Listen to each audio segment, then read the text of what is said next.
back to the Skift Travel Podcast. I'm Skift's editor-in-chief, Sarah Kopit, joined, as always, by Skift's head of research, Seth Borko. Hey, Seth. Hey, Sarah. So, think back to the year 2000. We were worried about the Y2K bug. Time Warner was buying AOL. Brad Pitt is dating Jennifer Aniston. I had just moved to New York City, and a new travel startup is founded around online reviews, and it is called Tripadvisor. And today we are joined by a very special guest, Matt Goldberg, the CEO of that iconic travel brand, and we're going to celebrate Tripadvisor's 25th birthday together. Welcome, Matt. Thank you, Sarah. It's good to be here.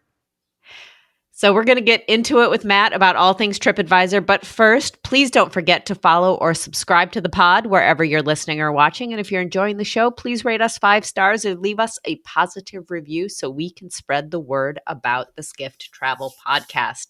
So, Matt, what does Tripadvisor's 25-year milestone mean to you? How did it change the travel industry? When you look back, what do you think about? Yeah, no, it's so much fun to look back when you think about how far travel has come. You know, we're Tripadvisor Group now, which is Tripadvisor and Viator and The Fork and Cruise Critic. And, you know, we're a much more dimensional company today. But back then was a totally different world. And it was started with a modest idea above a pizza shop in suburban Massachusetts. And it's become the world's largest travel resource and a vibrant community sharing high quality content with all travelers. And, I think about that origin story all the time because our co-founder and my predecessor, Steve Kaufer, who we all know and love, he's just trying to solve a vexing problem. He was planning a trip to go to Mexico, and he wanted trustworthy information about a resort he was thinking about booking. And he was looking at a glossy brochure. And so he thought, maybe that's not exactly what it's going to be like. And he started searching. Right? It was early in the internet, and he was looking for online reviews, and he couldn't find much. He stumbled into a blog that another traveler wrote, and he realized that needed to exist. And so his vision was to bring that to everyone. But the initial vision didn't really get traction at first. He was aggregating articles and blogs about travel destinations, and he actually had a B2B mindset. He thought he might sell that. You remember that was back in the day of portals, and he knew the consumer need was there. So he stayed with it. And then he started to really engage directly with travelers, and he struck a rich vein. If he could get travelers to leave their opinions about the places they visited, where they stayed, the restaurants they chose, what they did, he might just be able to create a revolution. And that's exactly what happened. It was the first time that travel information really got democratized. And I think about that. I'm an old media guy, and I think about what happens here. It's in the way that it gets produced. You go from travel writers and marketers to travelers themselves.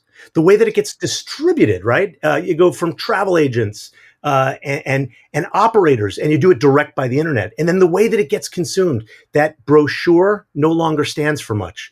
It's the raw, the real, the trustworthy. And so, it's really amazing. And I'm sure we all have stories about how we've used it over the years. I just want to share one. I think back to 2000. I was dating a woman who's now my wife, and I wanted to take her to hike the Inca Trail in Machu Picchu. Right. And what did I do? I could have gone to, I guess, a concierge, a travel agent. I probably was booking my flight by phone. But the experience just for the Gen Z listeners, not by phone the way that you're thinking of. It's a different way of booking it by phone. You actually called, right? And you waited until an operator picked up. That's right. But when I got there, right, I got to Cusco with my Lonely Planet travel guide. And I walked the main strip looking for an outfitter in person. And then I had to wait a day or two to confirm who was the guide going to be, how you had to pack the supplies and then get on the road. And then I hoped there was availability at one of the local pensions, right? So it was all at the last minute. And I didn't have any idea of what the experience would be like. Would it be available? Would it be safe? Not to mention, would it just be a great, use of my time, a fantastic experience? Turns out it was. And then, of course, I was blogging back then, and I shared it with a few dozen people who were reading my accounts, and how quaint that is today. But Tripadvisor changed all this. And by the way, as the former CEO of Lonely Planet, who experienced how TripAdvisor. I was gonna ask, because weren't you at Lonely Planet? You were leading. You're talking about the democratization of travel when you were leading Lonely Planet. Well, I got to Lonely Planet. I'm not as old as you think, Seth. I got there a bit later. But yes, I experienced how TripAdvisor out-guided the world's best guidebooks. And so, and then of course, we know the economic impact that it has. I think Oxford Economics said $1 trillion impact on hotels and restaurants across 40 countries, and that was probably 5 years ago. So it's become one of the most trusted brands in all in travel. And what I'm here to do is to look forward and what comes next, and that's what I'm excited to talk about. Do you have any employees who have been there since day one? We do have some very early employees, and it's fun to talk to them and to talk to them about what it was like. And of course, I still talk to Steve all the time. He's a really trusted sort of mentor and thought partner of mine. As I think about the future, it's really important to understand where you've come from. Yeah. Well, let me ask you about where you've come from a little bit. I mean, you've been CEO now for 3 years, and when you took over, I don't know if it was fair to say this, but maybe we could say like TripAdvisor was not maybe in the best position. Like I think there was these real big structural pressures from Google. There've been a lot of different product launches, and some of them worked, and some of them didn't work as well. They didn't work as well. When you look back on that time and the progress that you've made, what do you think, like, what were the issues that you identified? What were you thinking your challenge was going to be when you took over as CEO, and what were your challenges actually? I guess is sort of the question. It's a great question, and thank you. Yeah, I joined in July 2022, and I was really excited about something I've been working on all the way back at Lonely Planet. I believed that the future of travel was going to be centered around the experience. And I believe that those experiences and that category was the last unstructured category. And I actually wanted to do some of that work, 15 years ago. And by the way, there was a little company back then that I tried to buy called Viator, only I couldn't buy it. Someone else bought it. But when I came in, the challenge was, where will growth come from? And how will we manage legacy businesses? The pressure on TripAdvisor was well known and well understood going back to 2015, 16. It was an arbitrage business that brought traffic onto the site and got it off as quickly as possible. In many ways, it was a general travel business driven by media economics. And my vision was to focus ourselves on the experience and put that central and shift our how we, let's call it, made money, monetized, to shifting from selling audiences to actually driving marketplaces, to matching supply and demand, which is a very high value thing to do. And it's a thing to do that has a lot of durability. And so what you've seen is we've been focusing on that brand by brand. TripAdvisor is transforming to be a travel guidance platform for the 21st century, underpinned by AI, driving cross-category engagement, making the very best recommendations, and then partnering and working with those marketplaces, whether we own them, like Viator and Experiences, or the Fork in Dining in Europe, both of which are leaders in their space, or with partners, as we do in hotels. And to have a cross-category demand generation platform combined with a very fast-growing marketplace business is a really good way to transform. And you can see that flowing into our results, right? Like when we reported last year, we did $1.8 billion in revenue. More than half of that revenue was coming from our growth marketplaces. That was not true in the past. And all three of our businesses, TripAdvisor, Viator, and the Fork, for the first time last year, were delivering profitability to the group. And in fact, those marketplaces did $50 million more incremental profit from the prior year. This year, we're poised for Experiences to be the largest source of revenue in this group. And our profit from the marketplaces is going to more than double. And I've said all that publicly. And so, we saw that in our first quarter results, where up and down revenue and profit across all, we were ahead of our expectations. And as we go down the road of that transformation, we feel really good about the product work we're doing, the teams that are going against it, and we see so much opportunity ahead. So it really has been a really interesting 3 years. And of course, you organize yourself to do this, and you get the teams excited to do it, and then you execute, and it never goes as planned. And I think one of the things I'm most excited about is the way that we can leverage our shared group capabilities, that data asset, the platforms that we have, working on experiences with multiple brands, the largest scale in the world across those brands, our third-party partnerships, our res tech to create a holistic platform, leveraging AI across the group. There's a lot that we can do to create value. That's a lot of, we're going to touch on a lot of those ideas. You said a lot of words that are really interesting, I think, to Sarah and I. You touched on data. You touched on experiences. I mean, you touched on a lot of things that we want to ask you about. Can I ask you, while we're talking about the future, one quick question though? One criticism you'll sometimes hear levered at public companies is that they're too focused quarter to quarter. This is a 25-year-old business.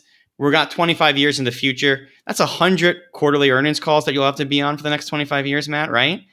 How do you think about that balance between like what you need to do to hit Q2's targets and versus, I mean, is that criticism true? Like, do you just execute on the long-term plan, or are you really focused on the Q2, Q3 numbers? I think no matter what your setup, no matter what your ownership, and I think our ownership recently changed, and we took back control of this company from a control shareholder, which gives us a lot of flexibility around how we think about things. But no matter what your setup, you need to think about, what am I going to do in the first time horizon, which is the businesses that are delivering revenue and profit today. How do I think about the next time horizon? What's over the hill, and what can I see coming in that sort of near to midterm, and really plan for that? How do I develop a strategy and think about the next few years? And of course, it's incumbent upon all of us to look into that further, more distant time horizon and plant the seeds for the future. And I don't think that there's certainly distractions of being a public company, and you're kind enough, Seth, every time we get together to mention quarterly earnings, and you always do it with a bit of a smile, and I always sit there and say, yes, I think I just did my 12th of those, but you got to get better at not letting that distraction get in the way of doing those three things, and that's what we're focused on. Our opportunity is to optimize our legacy business while we drive growth into the future. And I think we've done that pretty well. I think we can get even better at it. So TripAdvisor has just a treasure trove of consumer data. I'm curious what you make of Donald Trump, the tariffs, all the uncertainty that we've seen, not just in the travel industry, but in the larger economy. What's your read through on summer travel as the sun has come out here in New York City? Yeah, thanks, Sarah. And, we just reported in early May our first quarter. And of course, we talked about this. And so I'll limit my comments to when we reported. I don't want to, go beyond that. But through April, we saw the traveler holding up. There was a fair amount of durability, right? We recognize that travel isn't immune to slowing economic growth, but the performance was durable. And what we're seeing is that consumers are largely defending discretionary spending, and especially in experiences. But the category of travel is one that people want to go out and do. And that's part of, I think, a mega trend of experiences over things. Do you think we're still in that kind of, I've said it before, I hate the term, the revenge travel post-pandemic era? I think it's a new normal. It's a new normal. I think the defense of experiences is a new normal. People really want to, when they have scarce time for leisure, they want to do something remarkable. They want to do something transformative. They want to be with their friends. They want to connect with people. And travel is still one of the very best ways to do that. That's why, travel, which I think the, World Travel and Tourism Council calls an $11 trillion economy, something like that. Travel has grown basically for the long term since the dawn of the first traveler until today without slowing. It continues to grow. It's one of the largest economies in the world. And it's because of how important it is to the human being to discover, to find that next place, to have that experience. And that's what drives it. So summer travel's, I think, going to be a good one to watch. We just had a huge Memorial Day, as you know. And so I think we all feel really good about the traveler getting out there. Awesome. Yeah, I see. We'll put Memorial Day in the context of the dawn of time, but it's going to be a good summer. We're feeling that excited about it. I love it. You know what I think? You know what I think is going to be really interesting this summer, guys. And I don't know what your planning is. One of the things we're seeing that's really interesting, because of course, when there's all the news out there that we all watch every day about the economy, and there's uncertainty. It's not that we stop traveling; it's that we think differently about our travel. Right? We might stay closer to home. We might choose to drive instead of fly. I think it's going to be a great road trip summer, and we're seeing drive-to destinations are very, very hot. Some fly-to destinations for the summer maybe are going to cool down a little bit, which means second and third tier things to do. A lot of things in the outdoors will be very interesting. Immersive is going to be really interesting. So watch like the Adirondacks and Lake George, Rehoboth Beach, as opposed to what maybe the same old trip that you might have done to one of Vegas or New Orleans. It's going to be really interesting, and we can adapt our business, which has every category. We're really thinking about the second and third tier place. It's also good for sustainability to get people to different destinations than the totally. Same old ones, right? Both cultural and social sustainability. So we're excited, and of course, in experiences, we have the largest supply. So if you can think of anything you want to do anywhere in the world, we're likely to have that experience, and that's a real advantage. That is a great segue, Matt. We want to talk to you a lot about experiences, Viator, and also AI. All of that and more will come up after a quick word from our sponsor.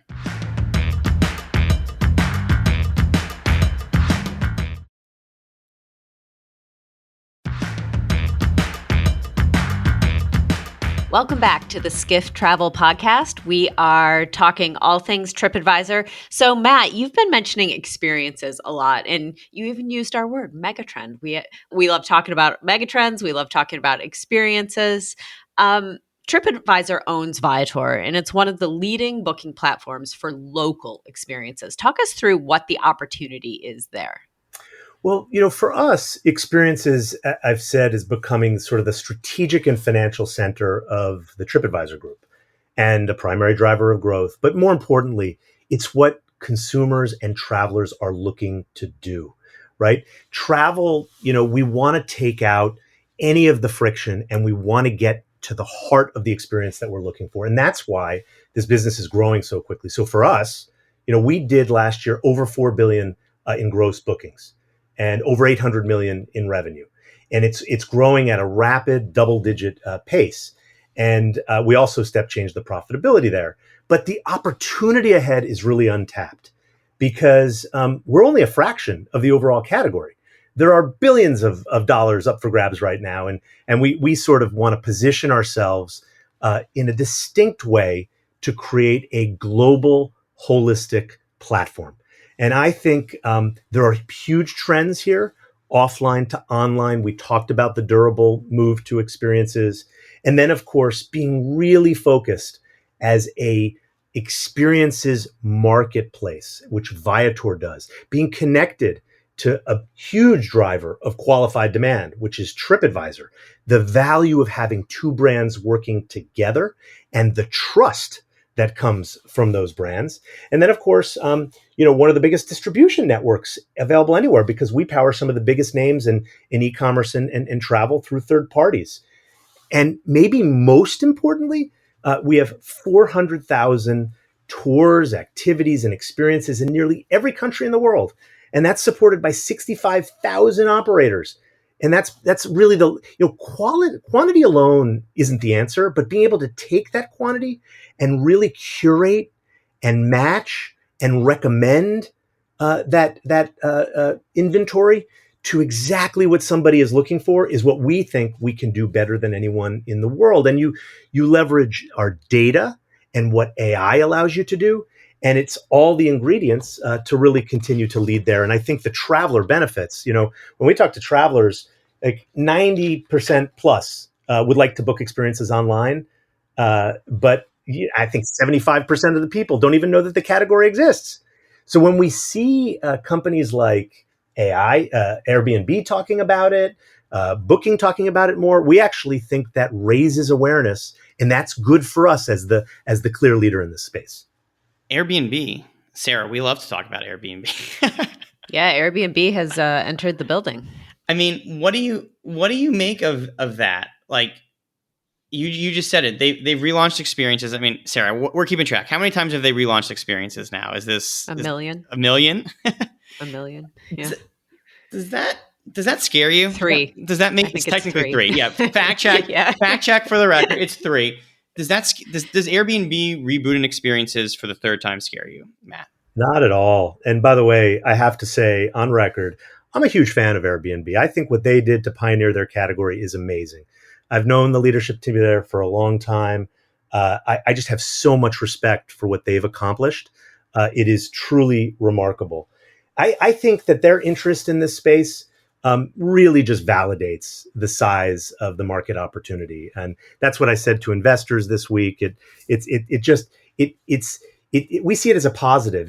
It highlights, it reaffirms, and frankly, it brings awareness to the category, which we think really helps all of us. We also think that multiple players can do it, and Airbnb looks like they want to do it in a very different kind of way. But we like the way that we're positioned to lead. And that's because we think focused marketplaces have an advantage over horizontal marketplaces, especially in this category, which is highly fragmented, right? We're 110% focused on a single category, the experiences customer, the operators who want to serve them, and how you scale that. That's really hard to do without the deep penetration and category focus. And so we want to take advantage of our scaled supply. And as a group, right, across Tripadvisor group, we think we have a really unique position to do a holistic global platform with 2 really strong brands, consumers who trust us, partners that will value us. And by the way, our partnerships, and we fuel, Booking and Expedia and Amazon and thousands of offline travel agents. Our partners help us reach customers without having to spend on marketing that are profitable from the start. They're also incremental, right? Because if you're booking on a horizontal platform and you're booking a hotel or an accommodation and you're adding an experience, if we get a chance to serve that, we wouldn't have captured that customer perhaps before.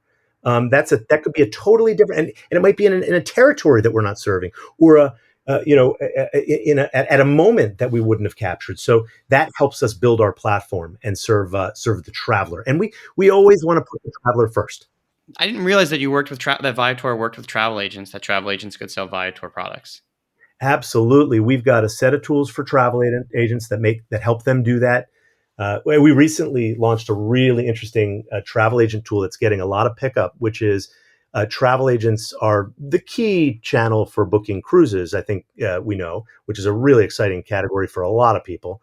And we've given travel agents the tools to be able to confidently book experiences with Viator and not get off track with the cruise line. So we can use our data to match where they are, to make sure the timing works, and to solve that problem for them. And that's working really well. And I think travel agents are enjoying that.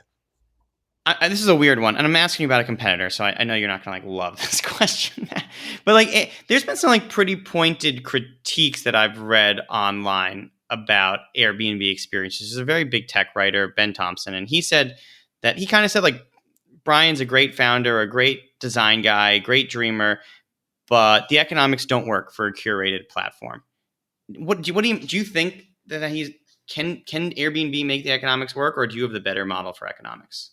I'm not going to comment on Airbnb, and I would never bet against them on anything because on the broad concept of a generic, non-branded, non-competitor, highly curated experiences marketplace. Thank you. What I'd love to say is marketplaces, by definition, want to scale, and they don't want to be constrained. You want a really good source of demand. You want to get it as efficiently as you possibly can. You want to be able to target, and we're using AI and multiple brands and many different channels to be as efficient as we possibly can in acquiring customers. And of course, we've got Tripadvisor as a demand generation platform. The second thing you want is as much supply as you can possibly get to be able to match that and magically meet the need and the expectation of that consumer. And then, of course, you want a product or a store that removes all the friction and gives people an experience that is seamless. And so scale is really, really important. And that's what we are totally focused on is how do we get marketing and product and supply to work together? How do we deliver that across our multiple brands, which are doing two different things? One is guiding in a broad way, and one is going very deep when you already know you want an experience. That's a powerful connection. We're just getting started on how that connection works. So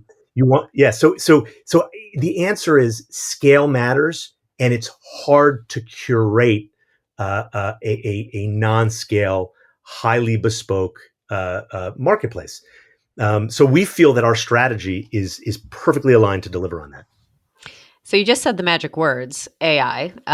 Seth and I are going to be at our own Data and AI Summit next week. And, Seth and I are both very excited about these new technologies. And I assume you are as well. How is Tripadvisor using artificial intelligence now? And where do you see it going 5-10 years into the future?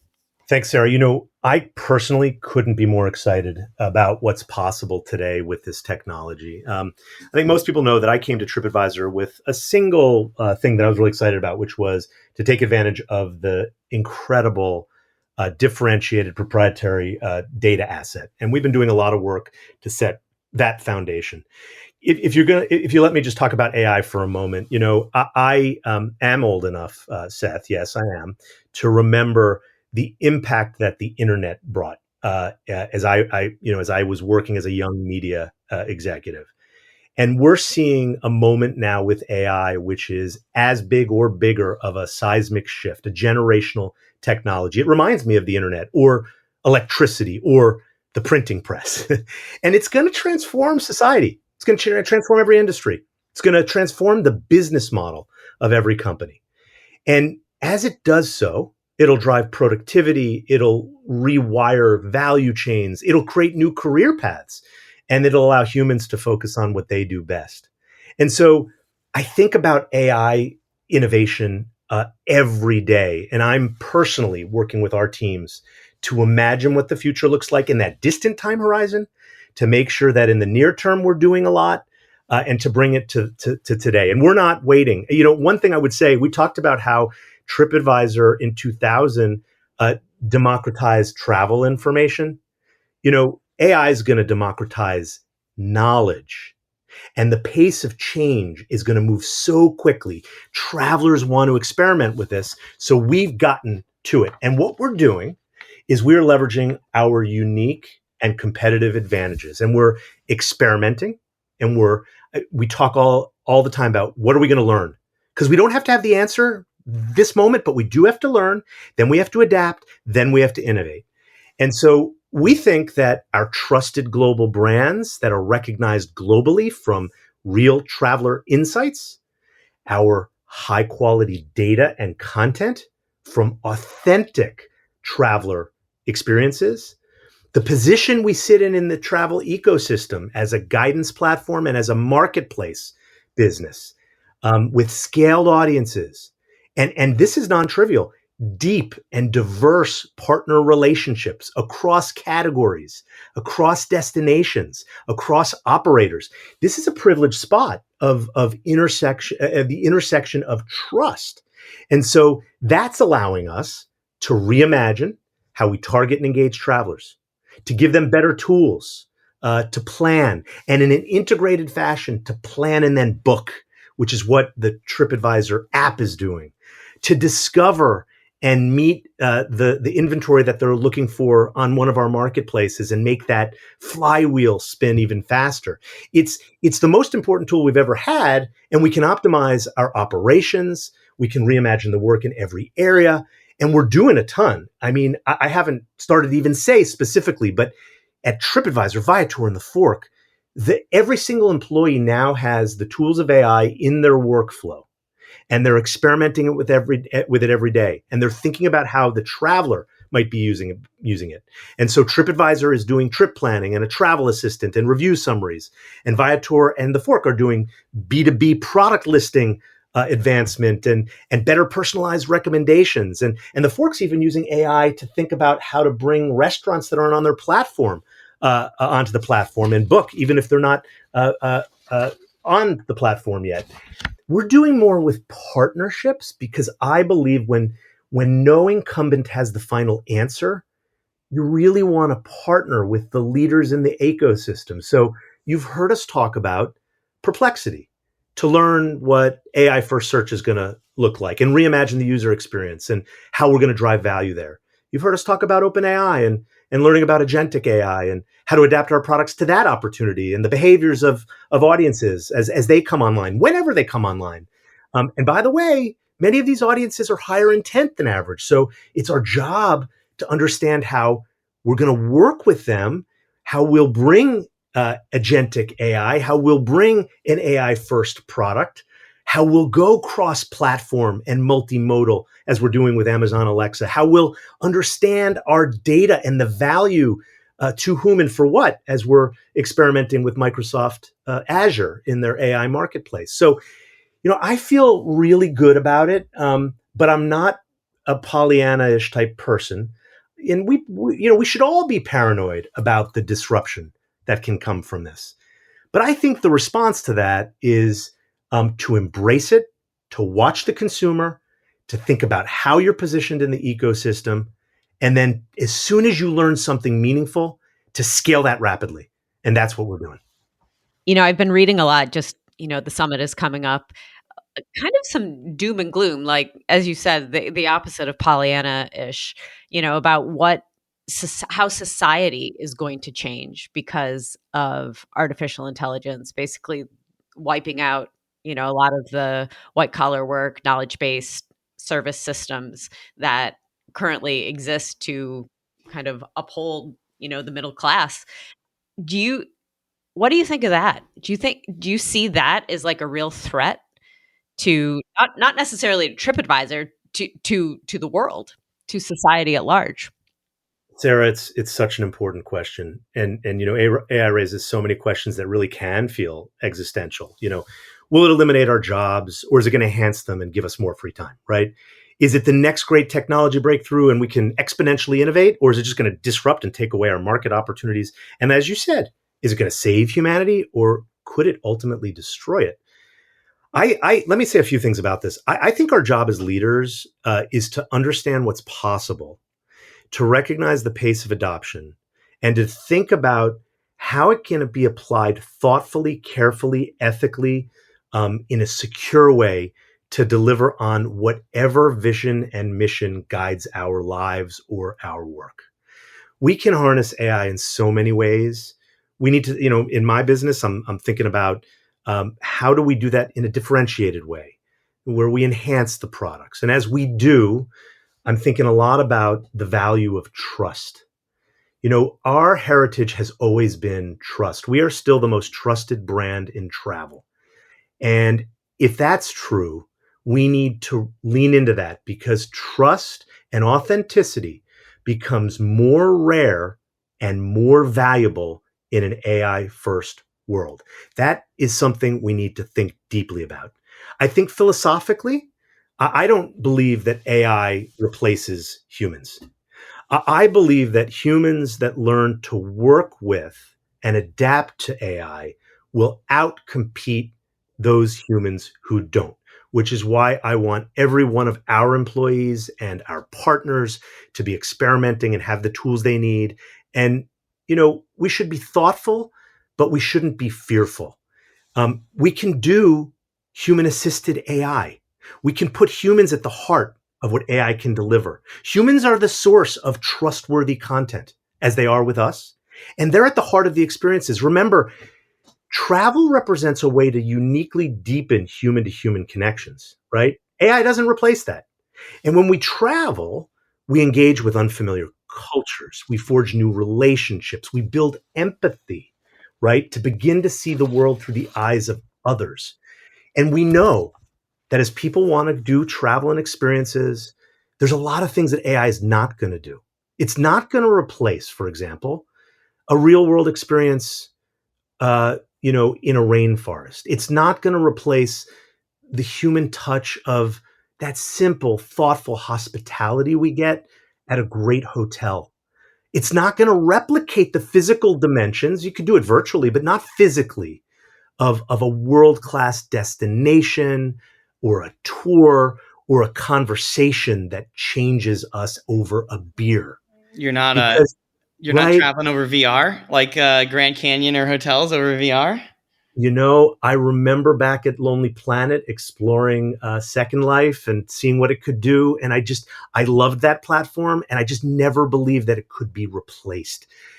What AI can do is it can replace repetitive tasks, commodity work. It can put you somewhere and give you the feeling of it. I see it. But we need to focus on what humans are here to do, what our purpose is. And if we position ourselves that way, I think we can do some remarkable things. So I agree 100% with what you're saying, that like AI doesn't replace a beer with buds, right? It's not going to change that. I think it is going to change media like dramatically, and the media landscape dramatically. TripAdvisor, not Viator, not the marketplace, but TripAdvisor, the core company, like we talked about at the beginning, is a media company. What do you think, what have you learned? Like, you've got this deal with Perplexity. You've said experimenting deeply with AI. Like, for TripAdvisor as a media marketplace, what does AI mean for you? And what have you learned from your deal with Perplexity? We've learned a lot, and not just from Perplexity, but from everyone we work with, that you have to really think about what are the assets and capabilities and position that you can migrate towards because of where you've come from. It goes back to what's the DNA of our company. I wouldn't argue that the DNA of our company is media. I would argue, or we're selling audiences. I would argue that the DNA of our company is actually about travelers for travelers and getting to the heart of a great experience and doing that as efficiently and effectively as possible. And the monetization can follow. So you got to look at the capabilities that you bring. You got to lean into that, and you got to learn how to optimize what's coming, how to reimagine your products and services, how to drive value. Because at the end of the day, AI or not, what a traveler wants is the easiest way to plan that next trip. Take the friction out, make it a better experience for me. I want to trust it. I don't have that much time. I'm spending a lot of money. Oh, yeah. It's a high consideration, as you said in your research, Seth. It's a high consideration decision, and I can't get that wrong. And if you have assets that can help you get that right, you can do really well. I am as bullish and excited about our ability to adapt to this technology as I was with the internet, because it just has the opportunity to make the decision a better, faster, smarter decision. I have just two questions I just got to ask you, and I'll make them quick, and I just have to ask you. And the first is, have you thought about doing a content licensing deal and earning revenue from content like what we've seen Reddit and some others do? Seth, we don't speak publicly about the specifics, but remember, I think we announced 5 partnerships in AI in the last, 100 or 120 days. And each one of them has a learning objective, and each one of them has a value exchange dimension. We are experimenting with licensing. We are experimenting with incremental traffic and what we do with it. We are experimenting with syndicating our offers to others. We're experimenting with direct booking. We're experimenting with building new products. And so the value exchange, I didn't start with value exchange. I started with let's do something remarkable and see what we learn. But it's funny. I said this to investors this week. We're actually delivering a lot more value than people realize through AI. I just haven't put a number on it. It's significant, and it's coming in multiple different ways. And you know what? I would still say I don't have the final answer. When you're ready to put a number on it, let us know. You know who to call when you're ready to put a number on it, right? Exactly. So no, we're really excited about it, and we're experimenting. In many ways, TripAdvisor and the group feels like a startup again. If you talk to our employees who are working in experiences or dining in Europe, or TripAdvisor and reimagining it, they will tell you, we're a bigger company, and maybe it's a little harder to do things because we've got issues and legacy issues that we have to deal with. But it feels like a time where we're restless. We're trying to move as fast as possible. We are accelerating the pace of, our experimentation regime and our testing. We want everyone to feel empowered in the work they do to make calls. I should not be making the calls. My executive team should not be making the calls. The people that are doing the work that are closest to the customer should be making the calls on what we experiment on. And so that's the cultural shift. And, it doesn't happen overnight.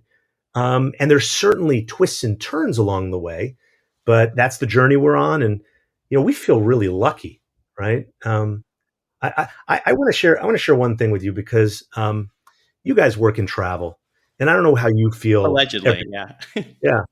I don't know how you feel when you wake up every day, but when I wake up every day, I genuinely feel grateful that I get to do really meaningful work, to have a deeper purpose that guides me every day. And that's because, as I said, travel experiences, they help us catch a glimpse of what's universal in all of us, and to feed our curiosity, and to maybe renew the common bond with humanity. And if you turn on the TV and you watch the news, the world feels fragmented. It feels tribal. There's conflict and fear, and travel could be the antidote to break down those walls, to bust out of the social media bubbles. And this may be Pollyanna-ish, and I will retain this. Maybe it's going to help us heal that divide. Have you guys ever read The Innocents Abroad by Mark Twain? No. You've called us out. Yeah. Well, I'm going to get you both a copy of it. And you know why? If you read The Innocents Abroad, which was written by Twain in 1869, I think it's the first great American foreign travel guide. And I know a thing or two about travel guides because I used to work in that space. Still do. Well, Twain, yeah, that's right. But I'm talking about like a physical travel guide, which goes back, by the way, to the 14th century. But Twain in 1869, I think he perfectly captured the power and potential of our work in a single quote. You know what he said? He said, and I committed this one to memory. He said, travel is fatal to prejudice, bigotry, and narrow-mindedness. And he said that many of our people need it sorely on these accounts. And I think that quote has never resonated more. When you travel, you can't really hate people. When you travel, you can't stay closed. You have to open up. Otherwise, you're not going to get the experience. That's why I get excited every day. And I'm really bullish on where this category goes. I don't know how we could end I don't know how we could end on a better note. Yeah, exactly. Matt Goldberg, everybody. Yeah. Well, thank you for giving me the opportunity to share it because, we're lucky. We're lucky. And it's good to see you guys. And I can't wait to be on a stage with you again soon. Yeah. I've got a couple more questions I'll ask you for the next time on stage. So we'll be ready. And I'm looking forward to doing it again soon. I do really love that message, that final message of we lose sight of that. I think that's a nice message. And it's true. Like whenever I go visit a new country, I come back with a newfound respect for it. So thanks for being on the podcast and giving us a lot of your time, Matt. I know you're a busy guy. We appreciate it. Thank you, Matt. Thanks, guys. Take care. Thank you for listening to the Skift Travel Podcast. Wherever you're listening, please make sure to subscribe. If you like what you're hearing, rate us 5 stars or leave us a positive review. It really helps get the word out about us, our podcast, and make sure that we can still continue to bring it to you free of charge every week. If you're watching on YouTube, be sure to like and subscribe. And don't forget to hit that notification bell as well. That way you'll know every time we have a new episode.